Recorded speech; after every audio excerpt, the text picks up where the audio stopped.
For so long, we've been operating in a place where we've been trying to just live our life with the direction of only our mind. And a lot of us are waking up to understanding that we need to merge our mind with our soul and also with our body to have this trinity, to have this divine union of the three in order to fully be here in this life and create a life of alignment with our soul and fulfill our soul's purpose on earth.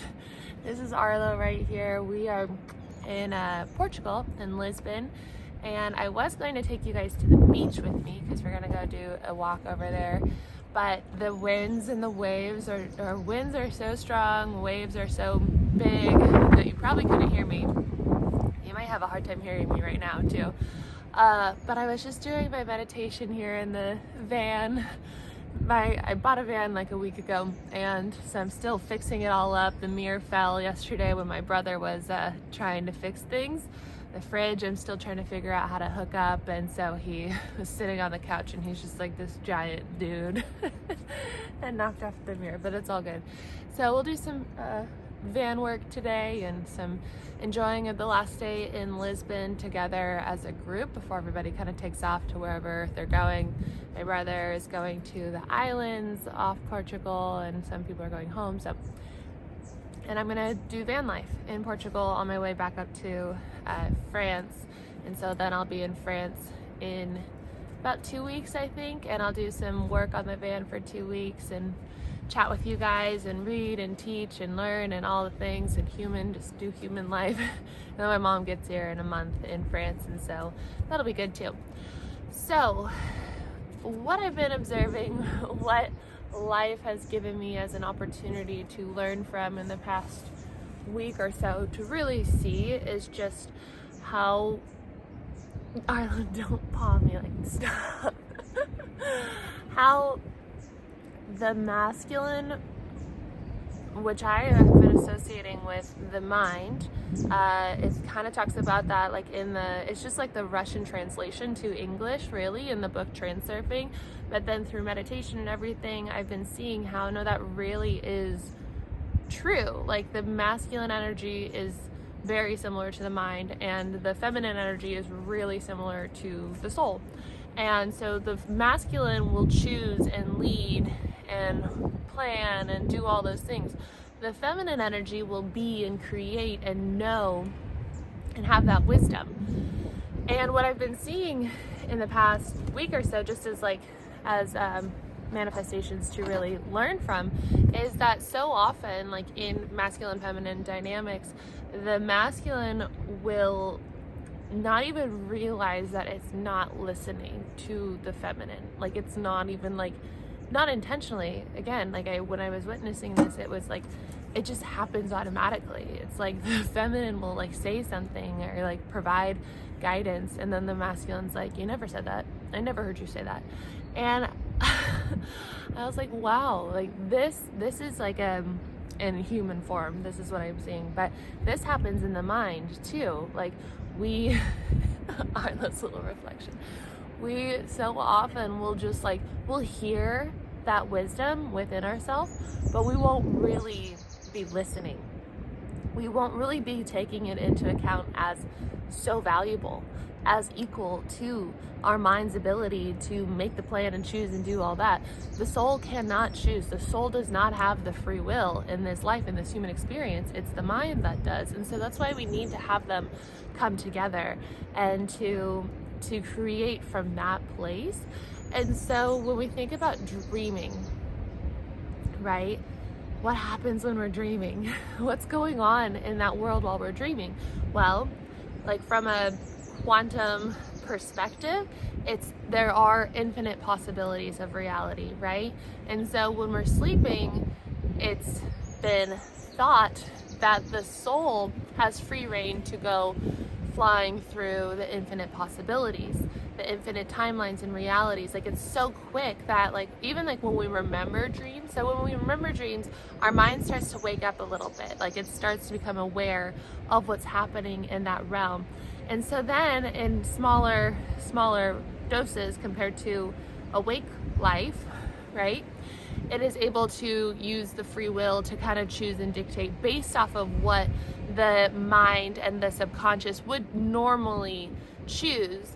But dreams are still kind of out there. But when you observe your dreams, are you staring at yourself? You can see like really what's going on in your subconscious, because it like gives another idea and perspective. And sometimes it's so out there, you're like, wow, I really have that living within me. But when the mind isn't part of the dream, then it's potentially, and it seems very likely, that the soul is getting to go through and experience all these like wonderful, incredible manifestations. And when the mind becomes a little bit aware, it's able to be like, you know, I want an ice cream cone. I want to be flying off a cliff, like, you know, with no wings, but I'm able to fly perfectly, or, you know, whatever it is. And it's so easy to create in that space because we have more access to freedom within the infinite possibilities. And so that's available to us too when we are in this awake state, right? But the only difference is that we have the experience of the mind being so dominant. The mind is being so dominant and has this susceptibility to the programming of the unconscious that we all experience. And so hopefully it's not getting too windy. I feel like my phone's about to fly.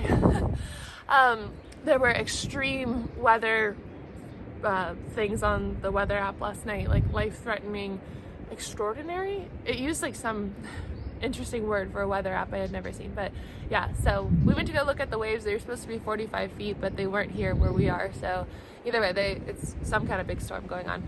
So in this awake state, we get to choose. We still get to choose from the infinite possibilities.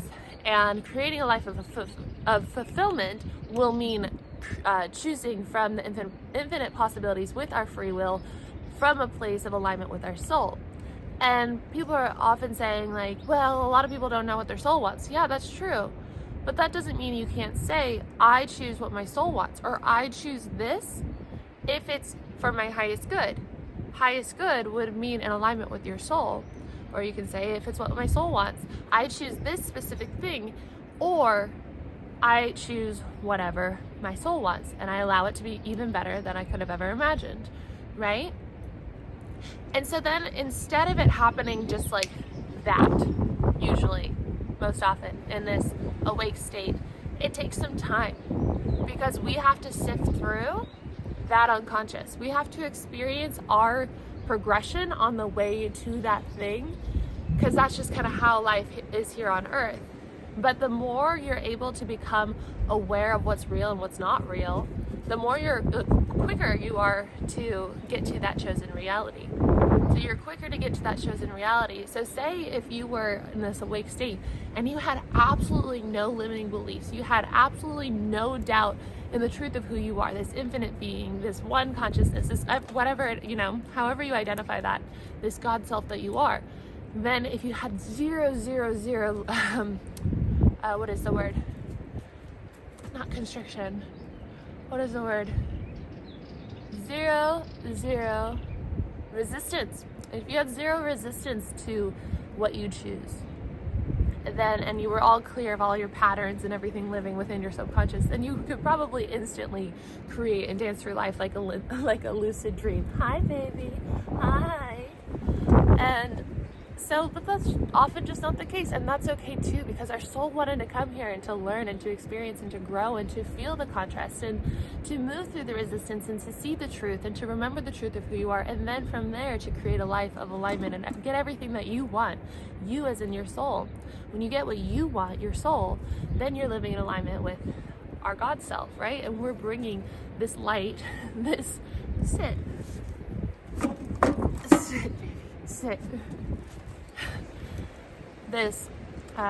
this new earth energy to earth, and we're playing our role in it. So you're meant to follow your soul's path on earth, and it's never been made before. You're a pioneer, and it's so often that we're living someone else's life because we've been programmed, like, go to school, do this will be a good job, date this kind of person, you know, wear these kind of clothes. Trends, for example, like some of the fashion trends of almost all of them now, I'm like, that just, who made that? Who made that cool? And why do people feel like they have to follow it? When some people are like, I can't believe, you haven't pulled your socks down so that they have like a little ruffle instead of like being really taut on the ankle when you're wearing high socks. I'm like, who made that? Someone easily could have made it that having it really taut and tight and pulled up high is the trend. And then like people would be lame if they had it really ruffled. So you get to choose to make your own trends for your own life. You get to choose to live in your own truth.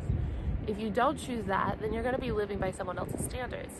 And so it's much more of an experience, I think, to be the pioneer of your own life, to follow what you like, to wear what you like, to be who you want to be, and to follow your curiosity, follow your joy, choose what you want from a place of alignment, recognize the unconscious when it comes up. So you're going to choose, right?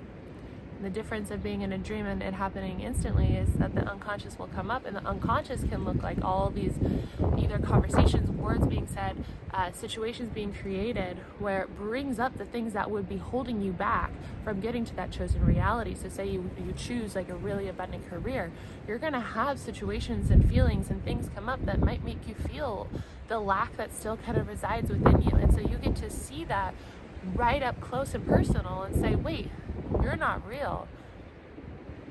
You're not real. I chose this reality, and so I'm not giving you any importance because I know I'm moving to this reality, because I know that the infinite possibilities and infinite timelines are existing right now within the quantum field. I know that for certain. It's not just that I believe it or I think it's true. I know that. It's been proven. And I know that with my free will, I can have anything that I want. And so I'm moving towards that because I am no longer giving this attention. If you give it attention and you feed into the belief that these things are real, the lack, the unworthiness, whatever it is for you that comes up that is holding you back, if you give that energy and you believe it, then it's still going to hold you back. So you have to start letting go, undoing all the wiring that kept you in those old timelines, and start moving towards it as much as we can to that dream state, but also enjoy the process of being human and awake and having that evolution of your soul and remembering who you are. Enjoy all the feelings and the emotions that we get to experience being human here on this earth. And so when I was seeing this manifestation of masculine, not even realizing that it wasn't hearing the feminine, I was like, wow, that's where we've been living. And if you're watching this, it's probably part of your soul's path or curiosity to really merge for yourself. And when you do this, you admit that frequency to others, to the earth, whether you talk about it or not. You merging your soul and your mind, and you starting to listen to your soul and choose what your soul wants. Give your soul the free will that your mind has and unify them so that you can create a place or a life from alignment of the two. We're going to make the world a much better, more conscious, more awake place. There's the material and Dolores Cannon.